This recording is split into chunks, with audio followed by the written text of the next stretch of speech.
Let's talk now to Bill Roggio. He's a former US soldier and a senior fellow at the think tank, the Foundation for the Defense of Democracies in Washington. Thanks for joining us, Bill.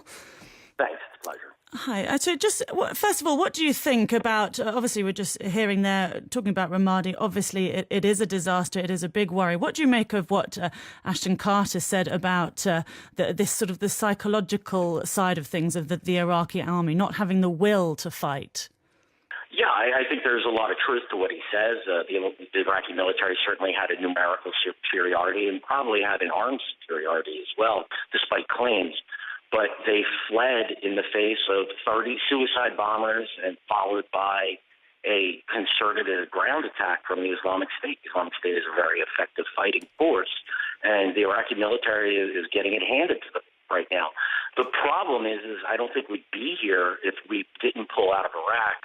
At the end of 2011, the U.S. military plan was to provide support for the Iraqi military up until 2020.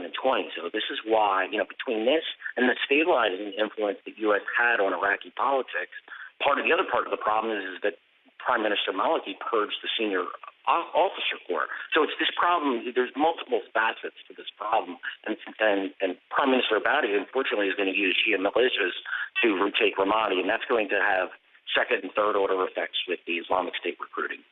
Yeah, what do you think? There's been this Iranian general today who was prominent in military operations in Iraq against Islamic State, saying that the United States is failing to confront the jihadists. What do you think of that? Is Iraq getting enough support? I mean, I hate to agree with General Soleimani, who, by the way, is a specially designated global terrorist who runs Quds Force, that he launches operations, terrorist operations. So he's who the Iraqis are depending on. But he is correct. The U.S. military support is not sufficient. Airstrikes and people on training bases is not enough. The U.S. and the West has to decide if it's serious. If it's serious, it has to consider a commitment. If it isn't serious in the fight against the Islamic State, it's just going to keep taking half measures, and it's going to fail. And it's either going to fail with Islamic State expansion or Iranian expansion, which is not in the West's interest as well. Yeah. Do you just briefly, do you see soldiers going in on the ground? Is that where it's going to go?